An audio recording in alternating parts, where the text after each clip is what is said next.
Get started then. And so I just want to say good morning again to everybody. I'm so glad that you all could take the time for this. This is something that's becoming more near and dear to me, is goal setting. And I'm just reading a lot of books about it. And so I would like to just share some of the things that I pulled out today. I really hope that you each have a pen and paper, or that you can go back and take some time and reflect.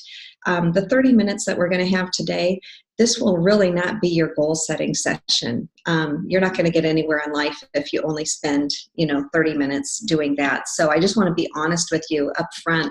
And sometimes you might need a partner or somebody just to kind of review things, with you once you get going. But I find it really interesting that most people spend more time planning their summer vacations or their weddings. I know I've been through that, than they do planning their lives or their marriages. Because most people, we major in the minor things and we get caught up in things that just keep us busy, but really contribute to little in our, and little quality in our overall lives. We're busy. I'm sure we can all relate with that. But really pursuing goals, the more I learn about this, it really should be fun and interesting and generate motivation and energy for us if you do it correctly. So in other words, you need to design goals that are so interesting and stimulating that you have that feeling like, oh my gosh, I'd get up at 5 a.m. to do this, or I would normally go to bed at 9, but I want to stay up till 11 today because I am working on this. And it's something that you're excited about, that you don't feel like, I should do. We're not going to should on ourselves. It's something you want to do. So the primary benefit of mastering goal setting is that you begin to take control of your life. The overwhelming majority of Americans are so caught up in urgent activities of daily living that they're just kind of sprinting in a dense fog. You know what it's like, how we're just running hard, we're going, but we're really getting nowhere. And what we're doing is we're confusing activity with accomplishment. So if we don't have goals, we end up just kind of existing. Okay, we're just going to drift. And I'm sure you felt like that before, where you get to the end of the day and you just feel like, wow, where did the day go? What did I get done? And sometimes you were super busy, but you really didn't get anything done that is aligned with where you want to be in life. So mediocrity is best defined as failing to set big goals for your life and neglecting to live the life that God gave you. If we don't routinely set challenging goals, then we can become satisfied with surprisingly little. We just put up with whatever is like, we just start saying, well, that's just my life. That's just what was given to me. And that is not true. It is easy to descend gradually into complacency. And then we just start accepting less for ourselves. We don't accept the best for, or we're accepting less for ourselves and our family. I'm getting all of this information today. This particular lesson is from Tommy Newberry, and he really talks about how mediocrity breeds mediocrity. Let's not be mediocre. So he says, here's 7 reasons that people don't set the goals. And you might feel like, hey, I fall in one or more of these categories. He said, we just haven't accepted personal responsibility for our lives. We can always, we can blame everything on our circumstances, on our upbringing, on, all sorts of things. And we're not accepting responsibility for our own lives. Number 2 is we fear criticism. Maybe we grew up being told, oh, you'll never be able to do that, or you can't amount to that, or, you shouldn't even try that. That's not what you're skilled in. So we fear that. Number 3 is we don't know how. And that's why I'm trying to bring a little light to this. This is something I'd like to dive into again and again, because he said it's a skill that we just have to practice to get better at. Number 4, he says they don't realize the importance of goal setting. Number 5 is they experience the curse of early success. And I see this sometimes even with people who go really quickly to, like even in business-wise, they'll go really quickly to national marketing director. And then you look back and you'll say, oh, what happened to that guy that got to national marketing director in 9 months? And you never hear from him again. What happened to all those people in England that rose up really fast. And it's kind of like that curse of early success. Then they've reached it so quickly and they're used to that. Then when they have to really work for it and it doesn't come easily, then they don't know how to set goals for that. You could feel failure, or the opposite of that, number 7, would be the fear of success. So all of those things can hold us back from setting our goals. But I took a few verses out of the Bible even that say that, and this is from Tommy Newberry too, he says, God loves excellence. So if some of you like to have those verses during the week, here's your verse I have in Colossians 3:23. Whatever you do, work at it with all your heart as if you were working for the Lord and not for men. And then go back to Ecclesiastes, and it says, whatever your hands find to do, do it with all your might. Whatever your hand finds to do, do it with all your might. That was Solomon talking in Ecclesiastes 9:10. So sometimes it's good to even start with a little verse if that is something that moves you, and just to make that decision that you do want to have excellence, just like is set out in the Bible. So here are 8 rules for highly effective goals. So as you're thinking about this, and remember, reach out and get help. You can start drafting and working things out. You do not have to feel alone. Okay, so we can work on this all together. But when you follow these 8 rules, he says you can expect to develop your potential and join the top 1% of achievers. Because people who write their goals are usually in that top 1%. And he had a lot of interesting studies in there of how they followed even people who have graduated from Harvard and places, highly educated, highly motivated people. If they do not have written goals, if they had them just in their minds saying what they were going to do, what happened to them versus the people who wrote them down were always in the 1% of higher achievers. He says many skeptics and underachievers have haphazardly attempted goal setting without following these rules that I'm going to lay out for you. And then they fail as a result. And so what do? Then they say, oh, goal setting didn't work for me. That doesn't work. But he says goals work for everyone. He says it's like gravity. Gravity is for everyone. You can't just say that it doesn't work. He says, but you must follow these guidelines faithfully, and that the results will speak for themselves. So here we go. Here's number 1 when you're making your goals. Number 1, the highly effective goals are written. He said, this is the most important thing you can do, is you have to write them down. And I'm going to talk to you about how to write them down. Many studies show that the people who write their goals down on paper are 10 times more likely to achieve their goals than those who just have mental goals.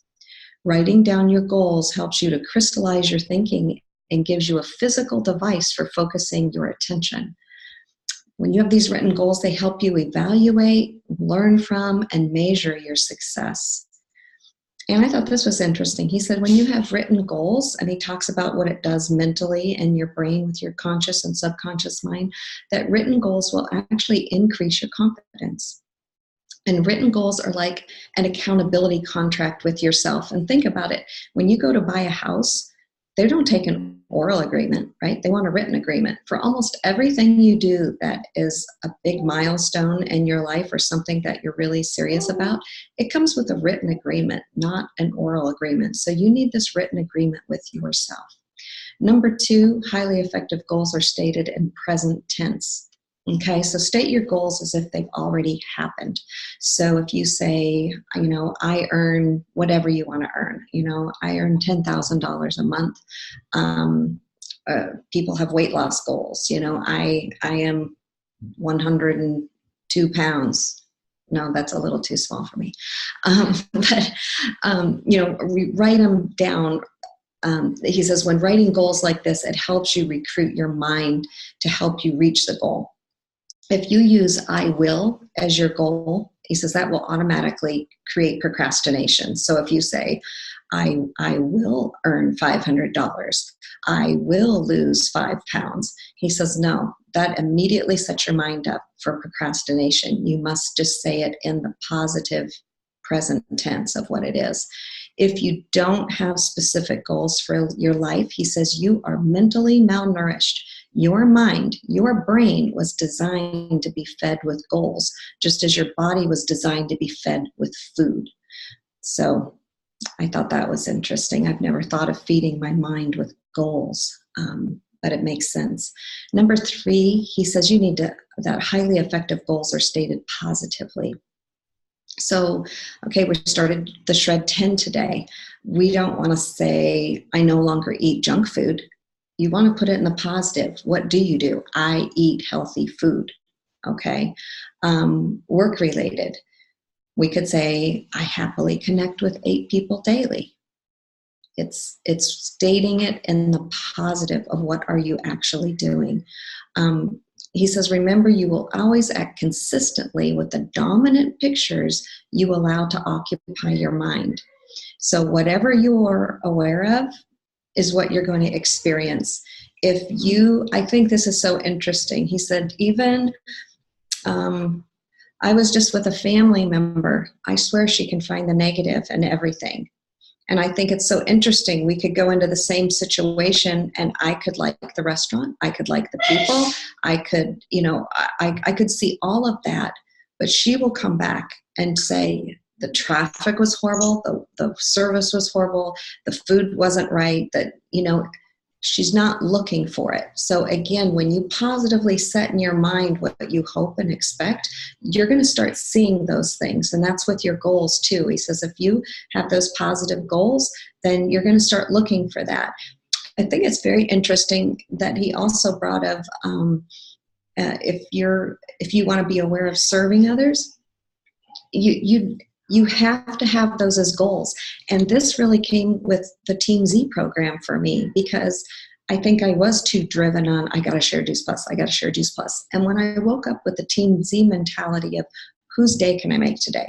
Who can I serve today? Who can I help today? All of a sudden, I became so aware of all these people that had needs, not always Juice Plus needs, but things that I could do. So that's what he's talking about. When you're having these goals, make sure that you set them positively in your mind, and your brain will just automatically start working on that. So with work goals, think if you're saying, I will meet somebody, I will meet a new person today, or I will get to share my Juice Plus story today. If you wake up and you start having that as this is a goal you're going to have while you're out and about today, I guarantee you're going to find people out there that are going to stop and give you eye contact and get to know you, and you can have some give and take. So it's been really interesting practicing this. Number 4 is highly effective goals are consistent with your mission statement. This is kind of tough because he goes through a whole chapter of talking about writing a mission statement. But basically, he says your goal should cause you to grow more like the person you were created to become. They should be meaningful, really personally meaningful to you. And the best way to keep your commitment to reach your goal is to understand why you are striving for it. It's the why, and it's linked to your values. And I know when I went through the Brave Leaders program, they kept going back to what are your values? What are your values? What's important to you? So because they talk about, you can say your family is really important to you, but you can get yourself so pulled in every direction that you're doing good things. But let's say your value is that you want to be home to make healthy meals for your family every night, and you want to be able to read or play a family game X amount of times a night. But then you go out and you sign up and you've got Bible study and you're volunteering at Habitat for Humanity, and then you help in the classroom, and then, it just goes on and on. You're doing good things, but are you designing your life around your values? And that's where he says you start to go off, that you need to always ask yourself, am I designing my life around my values? Is what I'm doing right now part of my values? Because when I look back, then it's like, oh, I didn't have anything left for my family because I gave it away to everybody else. Ask yourself, who am I becoming by pursuing this goal? And will accomplishing this goal add peace to my own mind? And I thought those were very, very thought-provoking. Number 5, highly effective goals are specific and measurable. This is probably the number one thing I haven't heard all this other stuff, but this I hear all the time when talking about goals. No fuzziness, no ambiguity. When you state your goals, each goal must be measurable. Like you can measure it, I could measure it, somebody else can measure it. The more specific, the more clear you are, he says, then you'll be more clear then about what steps to take next. And he says people will show them hit their goals and they'll say, is this specific enough? And he'll always ask them, can you make it even more specific? Because if you can make it even more specific, the more focused you are on the goal, he says, then you're just going to become more aware of people, ideas, and resources that can help you reach that goal. So the opposite of that would be saying, I want a better marriage. I want to make lots of money. He said, there's nothing measurable on that. So nothing ever gets done. People just year after year say, I'm going to be healthier this year. I'm going to have a better marriage. I'm going to make more money. Nothing is ever going to happen. That's completely ambiguous. So even with our business, when we think of that, we can say, I want to get to the next position. I want to be qualified. I want to do, but have we thought about what does it take to do that? What do I need to do, for that? And this is where you can get with me or your sponsor, and we can talk about what can we do to back that up then. Here's your big goal. Let's say you want to be qualified. But how are you going to get there? And then we break that down so that each little goal, you'll wake up and then you'll know this is what I need to do this week. And then after you keep doing that each week, you're going to see that that's going to help you reach your monthly goal. And then it will help you get your longer term goals. Number 6, highly effective goals are time bound. And he says, you got to have a deadline, guys, gals. Deadlines put positive pressure on you to take action. Positive pressure, so you will take action. He says it's human nature to put things off. Okay, you're all human. We're all just going to procrastinate. It feels good for the moment. He says comfort is often confused with success, and complacency is the result. So we need to decide what we want to do and then have a challenging but realistic time frame for it. Which brings us right into number 7, is highly effective goals are reasonable and challenging. He says goals should cause you to stretch, grow, and get out of your comfort zone. Because to fully develop your potential, you must be willing to experience discomfort. Ow. No, nobody wanted to hear that today, right? To fully develop your potential, you must be willing to experience discomfort. And he says that he really talks a lot about your mind. And those of you who've gone through Image and read some other things about how your mind works out there, he says in order for your subconscious mind to buy into your goal, the goal must have a degree of believability.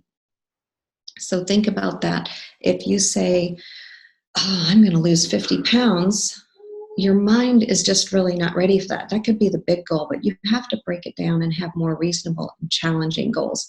It's the same as saying, I'm a direct distributor and I'm going to be, national marketing director in 1 year. That's probably not going to happen, right? So break it down. Instead, you can talk about, I'm going to lose 10 pounds this month, or I'm going to fast track. I'm going to fast track to these, or you can even double promote if you want somewhere in there, but you have to have something that makes your mind say, okay, that's a stretch, but it's believable. He says set goals that do push the envelope, but that they're really just slightly outside of what you currently believe of yourself. This will activate your natural creativity versus acting as a demotivator. That's one problem. He says when you set your goals too high, even if you think, yeah, this is a great goal, I'm going to do this, I want to do this. If it's really too high of a goal, it will start becoming a demotivator to you because you'll feel like it's impossible. Why even try? You just fall off. Yet he says, don't set it so easy that it's not motivating either. You have to find that happy medium of what that is for you. And the last one he shared is highly effective goals are thoroughly planned. He says you should have tangible action steps for each of your goals.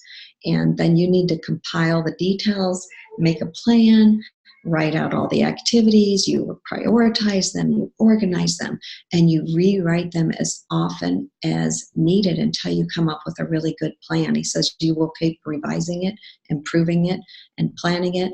And guess what? He says it all needs to be done on paper. There is a brain connection with doing it on paper. It can get messy. You can scribble it out until you get to where you need. And he says you might even need a backup plan. Okay, that you don't want to throw yourself off course. You can even have a backup plan. But that's what I wanted to start with. He has another 8 points that I would like to discuss, all towards this goal planning coming up. We can do it next Monday, and it would just kind of go on to this. But I really challenge each of you, if today, if possible, if not, maybe even watch this recording and do it a different day this week, but really start sketching out what is important to you and why. Jake did a great training on your big, hairy, audacious goals early, and really you got to get into that why, how's that going to make a difference to you? And we can talk about that a little bit more later. But I feel like if we don't slow down and write these goals, we're kind of spinning our wheels. We're all going to, he says, you'll just stagnate. You're not going to go anywhere until you actually give yourself some accountability and write it down. Very few people write it down. And then what's really cool is you don't want to just write it down and then just tuck it away in your notebook. You want to get up every day and you can read it. You can even write it. It's very powerful if you get up every day and write out. Maybe just pick what are your 3 most important goals, your big goals, and then what are you telling yourself daily for your little daily goals, just like we talked about. Maybe it is that you're going to have X amount of conversations. You're just going to be out and about and having conversations. Maybe you're somebody who says, I really need to start walking the walk, and you're going to make sure that you are making a priority to make time to make your food, do the shred 10, move your body, all those kinds of things. Whatever it is that is going to make you feel really good about yourself and align with your values, so that you're not drifting. None of us just want to drift and get to the end of the day, get to the end of the week, get to the end of the year and say, where did it go? What changed? What happened this year? What did I accomplish? That's not a good feeling. We want to go to bed every day. That's why I like that Team Z program. I go to bed and I get my circles filled in and I'm like, yeah, conquered that today. I like that I'm started on shred 10 today and I use the checklist. I love that. So whatever it is that you need. So we will take you off of mute, or you can unmute yourself if you want to. Does anybody have any questions